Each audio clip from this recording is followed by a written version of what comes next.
चलिए दोस्तों next question देखते हैं। क्वेश्चन कहता है दो ऐसी संख्याएं हैं जिनमें से पहली संख्या को 2 बार तथा दूसरी संख्या को 3 बार जोड़ा जाए तो योग 100 प्राप्त होता है।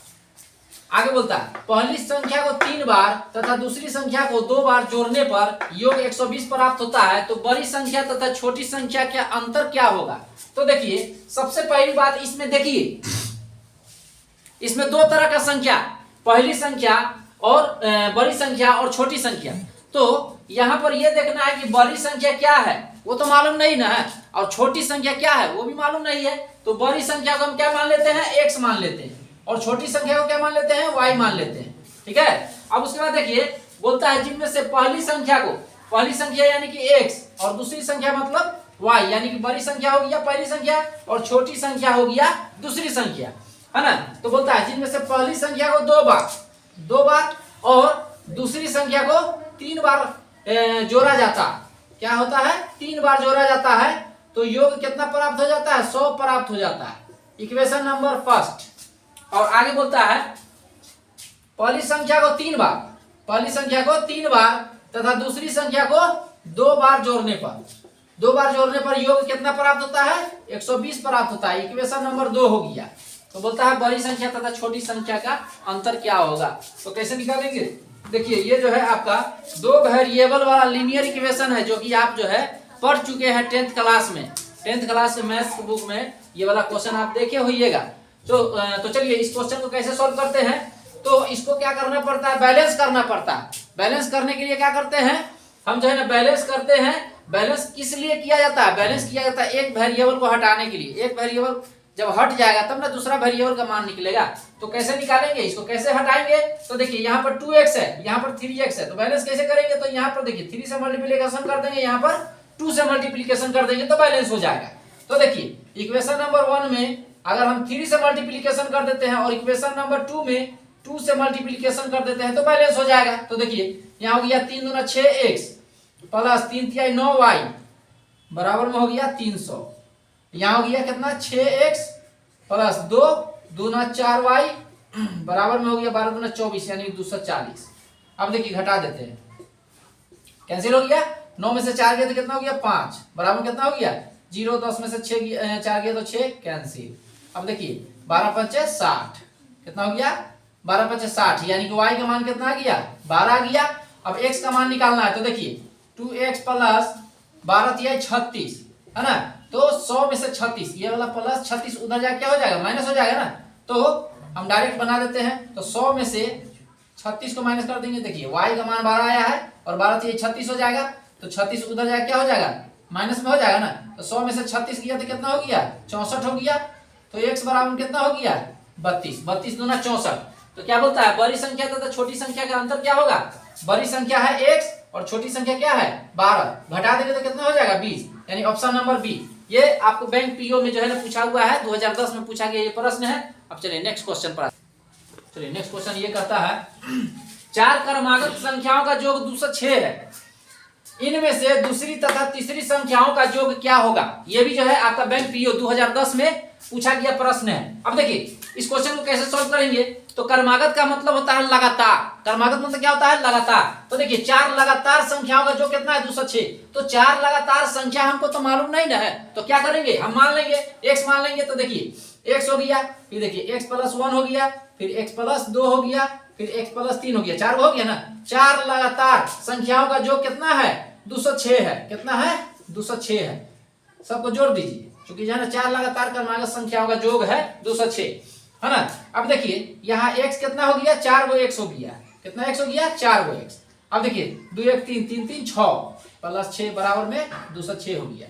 अब देखिए 4x बराबर कितना हो गया 206 में से प्लस 6 उधर जाकर क्या हो गया माइनस 6 हो गया, तो 206 में से 6 घट जाएगा तो कितना बचेगा 200, तो x बराबर कितना हो गया 50 हो गया। तो आगे यहाँ बोलता है दूसरी तथा तीसरी संख्या का योग क्या है।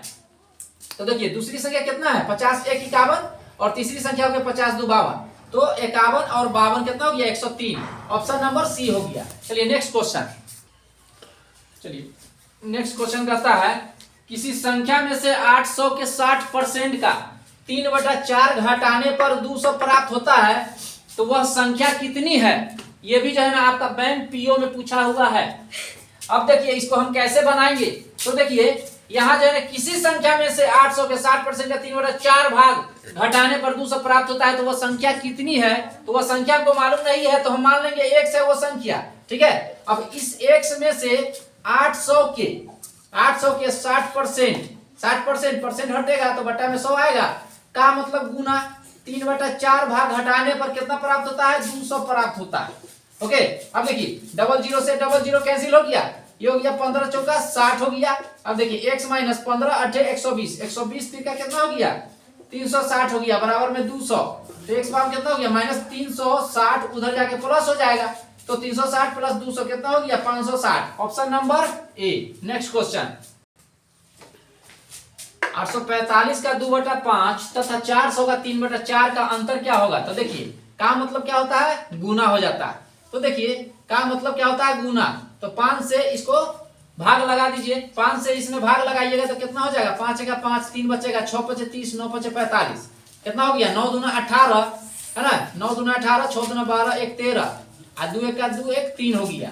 का मतलब क्या होता है, गुना, 4 से 400 भाग दे देंगे तो 100, 103 का 300, तो अंतर निकालना है ना, 338 में से 300 घट जाएगा तो कितना हो जाएगा 38 हो जाएगा, तो ऑप्शन नंबर बी हो गया।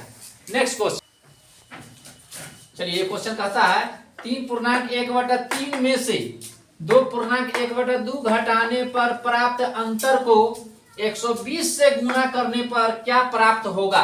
तो देखिए 3.1/3 में से 2.1/2 को घटाना है, तो कैसे घटाएंगे, तो देखिए 3 3 9 9 1 10, 10/3 हो गया, माइनस 2 दूना 4 1 5, 5/2 हो गया। तो देखिए इसका दोनों का अगर हम एलसीएम निकालेंगे तो 3 दूना 6 हो गया, तो यहाँ हो गया 10 दूना 20 माइनस 5 3 15, बटा में 6 हो गया। अब इसके अंतर से क्या कर देना है, इसके अंतर को 120 से गुना कर देना है, 120 से गुना कर दिए तो कितना हो गया, 6 से ये कट गया कितना बार में, 20 बार में, और ये वाला जो है ना 20 में से 5 गया तो 5, 20 5 कितना हो गया 100, यानी कि ऑप्शन नंबर सी हो गया। नेक्स्ट क्वेश्चन पर आते हैं।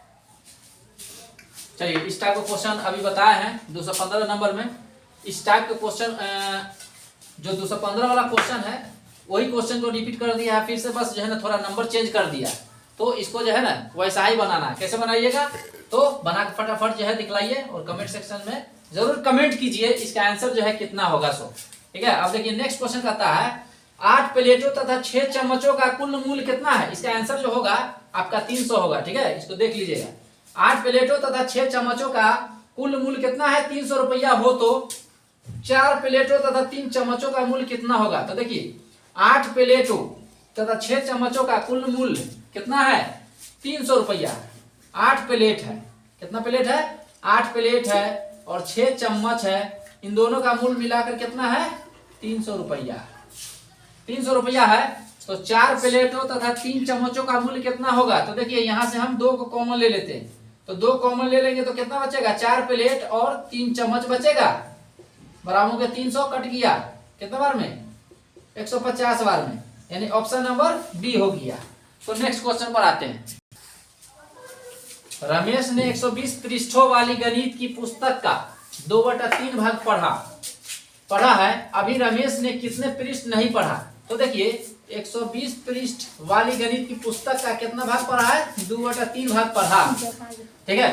तो इतना भाग पढ़ा, तो पढ़ा कितना 80, कितना पृष्ठ पढ़ा 80 पृष्ठ पढ़ा, तो 120 में से 80 पृष्ठ को हम घटा देंगे तो 40 पृष्ठ को वो नहीं पढ़ा, यानी ऑप्शन नंबर ए हो गया। नेक्स्ट क्वेश्चन कहता है 1 गिलास का 3/5 भाग 1 मिनट में भरे तो शेष भाग भरने में कितना समय लगेगा। तो कैसे इसको निकालेंगे, तो देखिए यहाँ जो है ना 3/5 भाग भरने में कितना मिनट लगता है, 1 मिनट का समय लगता है, तो शेष कितना बचेगा, तो 5 में से 3 गया तो 2/5 भाग बचेगा ना शेष, तो शेष को भरने में कितना मिनट लगेगा। तो देखिए एक एक नियम से बनाएंगे, 3/5 भाग भरने में 1 मिनट लगता, तो 2/5 भाग शेष बचेगा, इसको भरने में कितना समय लगेगा, तो 2/5, आई नीचे में आकर बट्टा में आ जाएगा, तो ये 5 जो है ना ऊपर में चला जाएगा और 3 नीचे में आ जाएगा, तो 5 से 5 कट गया तो 2/3 मिनट लगेगा। अब देखिए नेक्स्ट क्वेश्चन, देखिए इस क्वेश्चन को कैसे सॉल्व करेंगे। यदि x + 1/x = -2 हो तथा n एक धन पूर्णांक हो, तो x power 2n plus 1 plus 1 by x power 2n plus 1 का मान क्या होगा। तो हम इसको कैसे सॉल्व करेंगे, तो देखिए यहाँ x के जगह पर कौन ऐसा नंबर रखेंगे ताकि इन दोनों को जो है ना जोड़ने पर, यानी x और उसके रिवर्स को जोड़ने पर कितना आ जाए, -2 आ जाए। तो देखिए हम जो है इसको अपने मन से जो है ना रख कर देखते हैं। तो x के जगह पर अगर -1 रख देते हैं तो यहाँ भी -1 हो गया, -1 जुड़कर कितना हो गया, -2 हो गया। अब देखिए n क्या है, एक धन पूर्णांक संख्या है। तो धन पूर्णांक संख्या में बहुत सारा धन पूर्णांक संख्या है, तो सबसे छोटी धन पूर्णांक संख्या को हम लेंगे n बराबर 1 को। तो देखिए x के जगह पर अगर हम -1 को रख देते हैं और 2 n के जगह पर 1 को रखते हैं तो 2 1 जा 2 और 2 1 3 हो गया, प्लस यहाँ पर भी रखते हैं वैसा है। यहाँ देखिए x की जगह कितना है, -1 है और 2 1 जा 2 और 1 3 हो गया। अब देखिए -1 के पावर 3 -1 ही होगा, -1 के पावर 3 क्या होगा, -1 ही होगा। -1 को जोड़ेंगे तो कितना हो जाएगा, -2 हो जाएगा। इसका भी वैल्यू हो गया -1 और इसका भी वैल्यू हो गया क्या, प्लस माइनस से हो जाएगा। -1 के पावर 3 -1 हो गया, -1 -2 हो गया। तो ऑप्शन नंबर बी हो गया। चलिए वीडियो पसंद आए तो खूब ज्यादा से ज्यादा लाइक कीजिए, सब्सक्राइब कीजिए। Thanks for watch.